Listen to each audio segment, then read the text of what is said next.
Ang Negros Occidental at Oriental ay nasa iisang isla lamang pero nasa ilalim ito ng dalawang magkaibang regional offices sa Panay at Cebu, habang ang Siquijor ay ang dating sub-province ng Negros Oriental. Ang Siquijor noon ay tinawag na Isla de Fuego dahil sa mga alitaptap. Sinasabi rin na nagmula ito sa Spanish word na sequor o sundan. Tinatawag din itong katugasan ng mga residente, meaning plenty of molave trees. Samantala, ang lumang pangalan ng Negros ay Buglas, salitang Hiligay noon para sa naputol o nagkahiwalay. May teorya din na ito umano'y katutubong salita para sa tubo or sugarcane. Ang ating mga kapatid na Aita ang naunang settlers nito na inabutan ng mga Kastila taong 1565 o 1571. Dahil sa tila kaibahan ng kulay ng kanilang balat, dito na ito tinawag sa pangalang Negros. 1734 nang maging distrito militar ang Negros. Unang naging kapitolyo nito ang bayan ng Ilog. Sumunod ang Himamaylan at ang Bacolod. Itinatag ang Occidental taong 1865 at humiwalay ang Oriental noong 1889 o 1890. Sa maikling panahoy nagsanib at tinawag na Republika ng Negros. Gayon din ang pagkakabuo ng Negros del Norte mula sa Occidental taong 1986.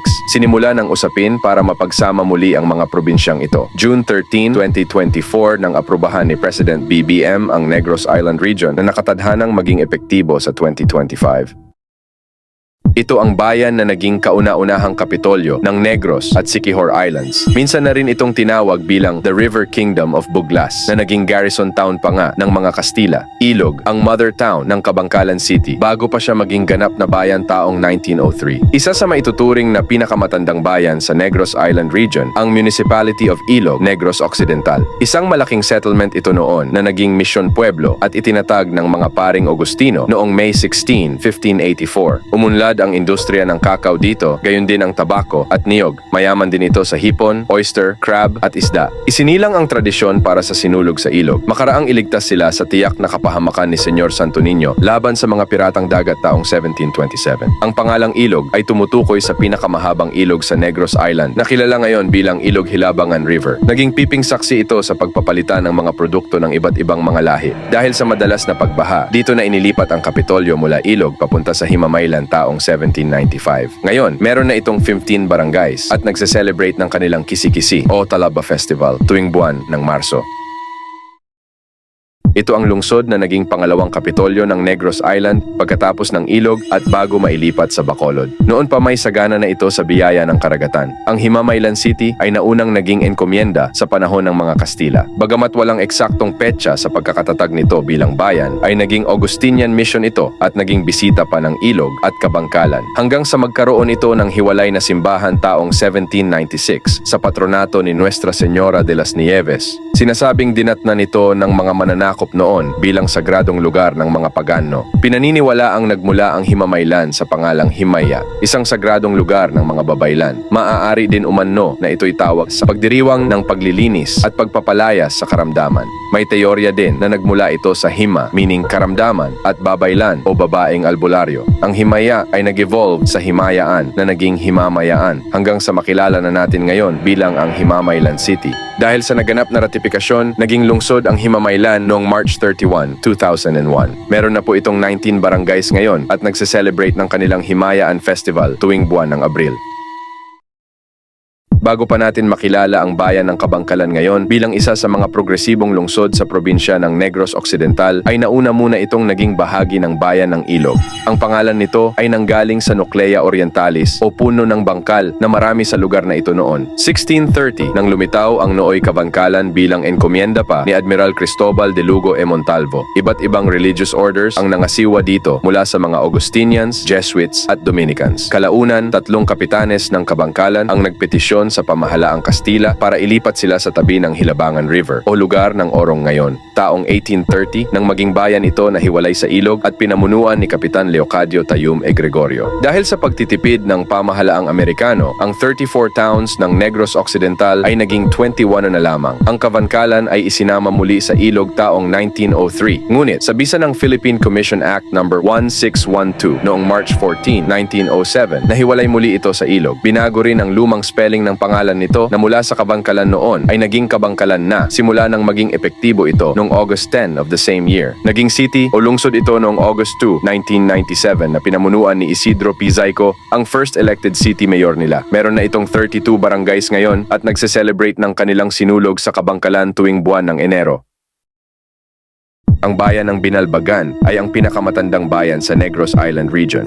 Also known as ang Banwang Panganay, ito ang naging puso ng pananampalatayang Katoliko sa buong isla. Mula sa mga Negritos o Aita hanggang sa mga Malayan settlers o Bornean Datus. Sinasabing may pagkakahalintulad ang mga residente nito sa mga taga-Panay noong datnan ng mga Kastila. As early as 1569, iniulat na wala itong kalaban-laban sa mga piratang dagat. Gayunpaman, sagana ito sa hipon na kanilang pangunahing produkto sa merkado noon, kung saan maaaring nakuha nito ang kanyang lumang pangalan na base sa 1572 Buglas Map ni Diego Lope Povedano, ang Inabbagan. Pinaniniwala ang nagmula sa salitang balbag o ang paraan ng pag-extract ng mangrove barks na gagawing preservative para sa kanilang mga hipon na nag-evolved sa Binalabagan at present-day Binalbagan. 1571 nang hatiin sa 4 na enkomyendas ang Buglas na ngayon ay Negros. Napunta ang napakalaking enkomyenda ng Binalbagan kay Diego Lope de Povedano. Naging misyon ito ng mga Agustino with Father Geronimo Marin as first kura nito na maliban sa pangingisda, pagtatanim, paghahayupan ay naging tanyag din ito sa kanilang sugar industry.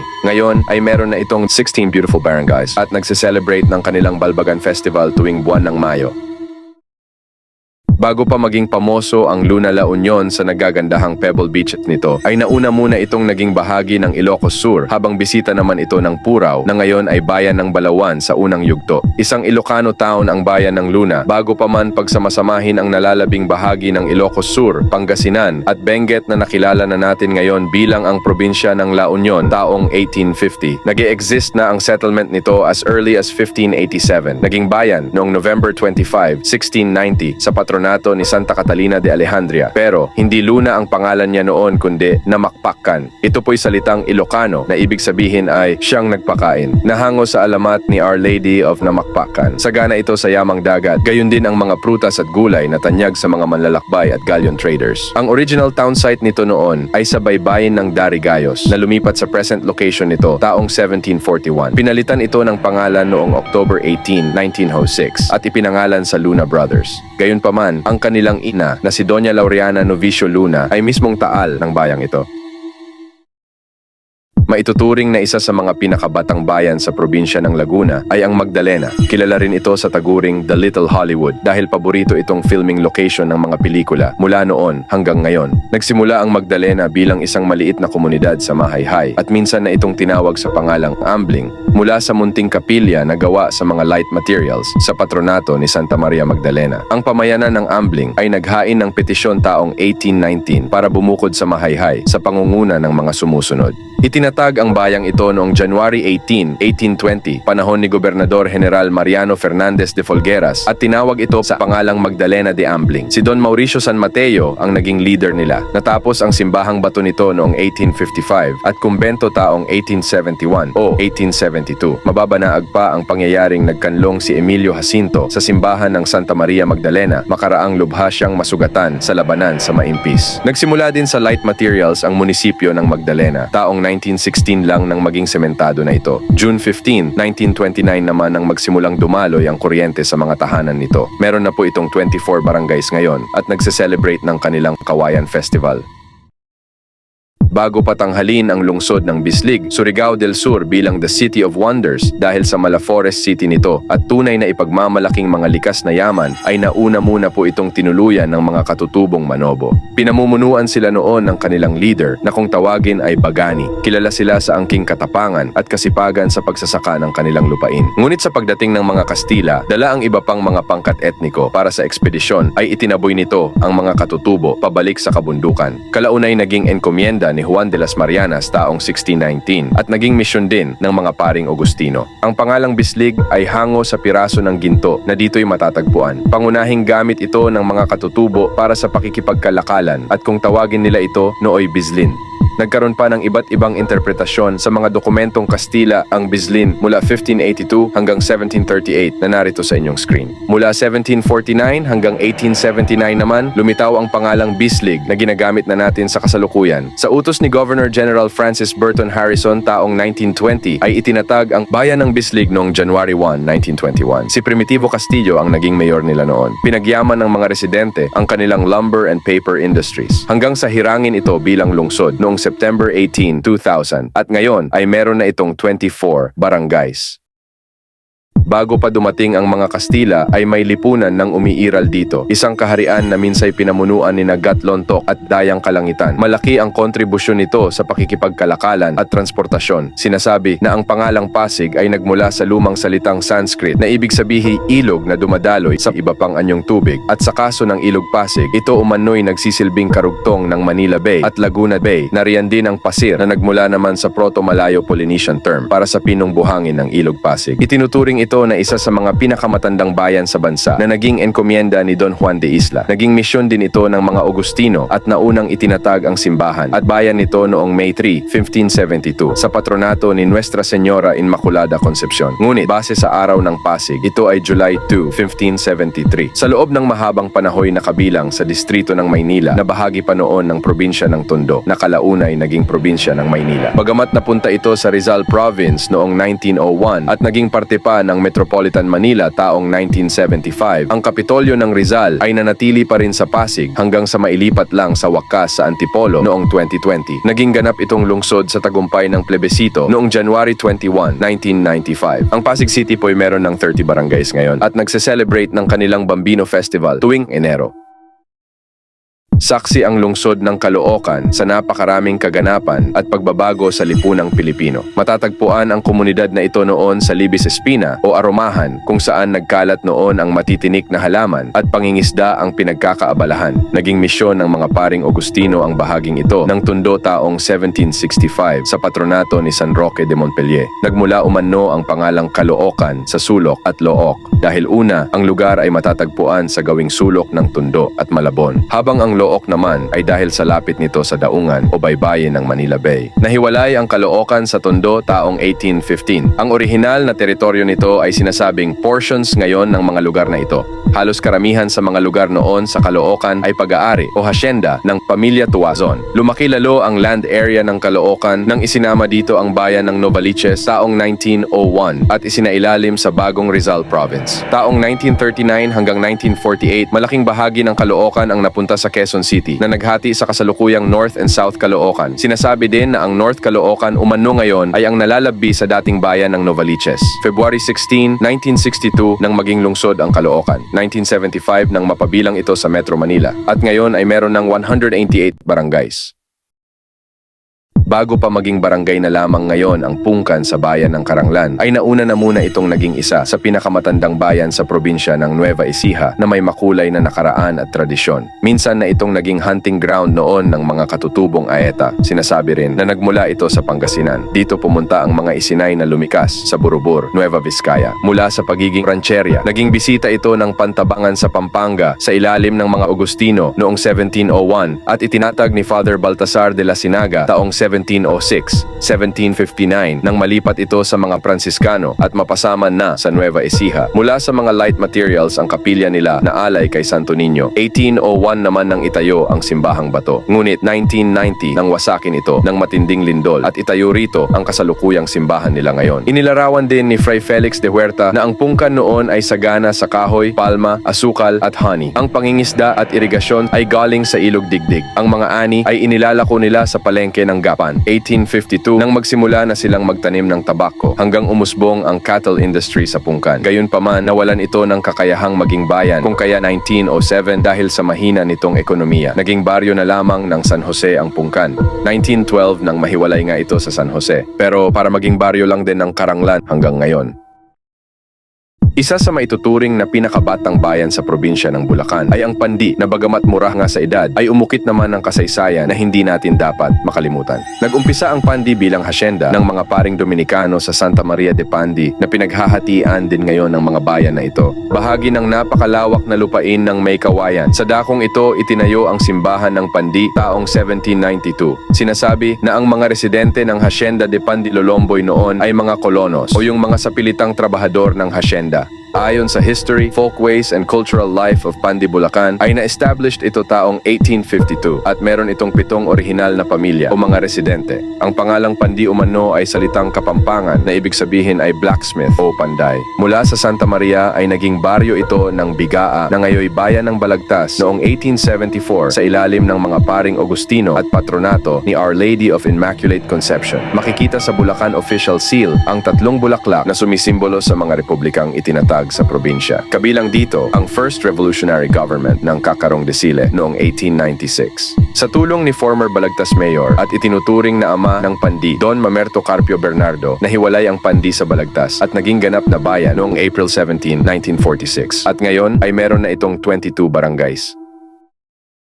Ang Pagoda Tragedy noong July 2, 1993, ang pinaka hindi malilimutang alaala na nakatatak na sa kasaysayan ng Bocaue, Bulacan na kumitil sa buhay ng humigit kumulang 300 na katao. Bago pa natin makilala ang Bocaue bilang ang fireworks capital ng bansa, ito po muna'y naging parte ng napakalaking teritoryo ng May Kawayan noon. Kasama niya dati ang mga modern towns and cities na narito sa inyong screen. Bocaue ang kauna-unahang settlement na humiwalay sa May Kawayan. Produkto ito ng reduksyon na naging Mission Pueblo ng mga paring Pransiskano mula 1582 hanggang sa maging ganap na bayan noong April 11, 1606 sa patronato ni Saint Martin of Tours na nasa dambana ngayon ng mahal na Poong Cruz sa Wawa. Si Father Pedro de los Santos ang naging unang kura-paroko nila. Ang pangalang Bocaue ay naggaling sa mga puno ng Bocaue na marami sa lugar na ito noon. 1898 nang masunog ang buong pook na ito. Hindi dahil sa mga revolusyonaryo kundi dahil sa Chinese settlers nila. Kinidnap ng mga anti-American rebels si Mayor Mariano Ramirez taong 1900 at pinaniniwala ang inilibing siya ng buhay. Sa pagtitipid ng pamahalaang insular, isinama ang Bocaue sa bayan ng Balagtas taong 1903. Nahiwalay muli at itinatag noong 1911.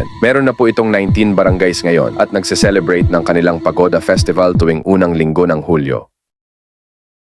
Bago pa maging isa sa mga pangunahing lungsod sa Cavite, ang bayan ng Carmona ay marami pa itong nakatagong kasaysayan na kailangan nating palawigin at balikan. Nag-umpisa bilang isang maliit na settlement na kung tawagin nooy Sitio Labac. Matatagpuan ito sa hangganan ng bayan ng Silang at Binyang, Laguna. Pinagyaman umano ito ng 3 magkakapatid na taga-Silang sa pamamagitan ng paglilinis at pagtatanim sa dati malawak nitong kagubatan. Inakit ng kapatagan nito ang iba pang mga taga-Silang na lumipat na rin dito. Subalit, 1744 nang inihabla sa korte ng mga Dominican representatives ng Colegio de Santo Tomas mula Hacienda San Isidro de Biñan ang Silang. Kasama ang mga tenants sa 3 sityos, kasama ang Labac at 8 lupaing kabaleriyas dahil orihinal na teritoryo umano nila ito. 1746 sa tulong ni Land Adjustments and Pardon Commissioner Pedro Calderon Henriquez. Nabatid na labis ang pagsukat sa lupa at naipanalo ng mga residente ng Silang ang kaso. Mula dito'y itinakda ang hangganan ng 2 bayan na pinaghiwalay ng mga ilog ng Lucasan, Laing, Calabuso, Tagos sa Sorosoro at Paseo de Tablas. Mula dito'y tinawag ng Baryo Latag ang dating Sitio Labac at formal na naging parte ng bayan ng Silang. Ngunit dahil sa may kalayuan ang poblasyon ng Silang, as early as 1823 ay nagnasah na itong mahiwalay dito. Pinamunuan ni Tiburcio Purificacion ang petisyon sa pagkalas at pagbuo ng bagong bayan. At sa pamamagitan ni Gobernador General Fernando de Norsagaray, ganap na nahiwalay sa kanyang mother town ang Latag at itinanghal bilang ang bayan ng Carmona noong February 20, 1857. Ang pangalan ng bagong pueblo ay hango sa bayan ng Carmona, Seville, Spain. Bilang communal land panahon ni Governor General Ramon Montero e Blandino ay ipinagkakaloob ang paghahati at pagsasaka ng nakatiwangwang na lupain sa bawat padre de pamilya na taal ng Carmona sa loob ng 3 taon. Ngunit dahil sa paglobo ng populasyon ay ginawa itong palabunutan. Ang Subasta de las Tierras Comunales del Pueblo de Carmona ay ang nakilala na nating sorteyo ng bukid ngayon na sinasabing nagsimula na noon pang 1861. Ang mother town ng GMA Cavite ay ang Carmona. Dati itong lupaing bahagi ng Kabilang Baybay. Naging lungsod ang Carmona sa isinagawang plebisito noong July 8, 2023. Meron na po itong 14 barangays ngayon at nagse-celebrate ng kanilang Sorteo Festival tuwing kada 2 taon sa buwan ng Pebrero. Kung hilig nyo po ang ganitong paksa, ito na po ang pagkakataon para mag-subscribe at tumutok sa mga ihahandog pa nating pagtatanghal tungkol sa pinagmulan ng mga lugar sa bansa. Ako po si Yuan at ito ang Nung Araw Channel. Hanggang sa muli po, paalam.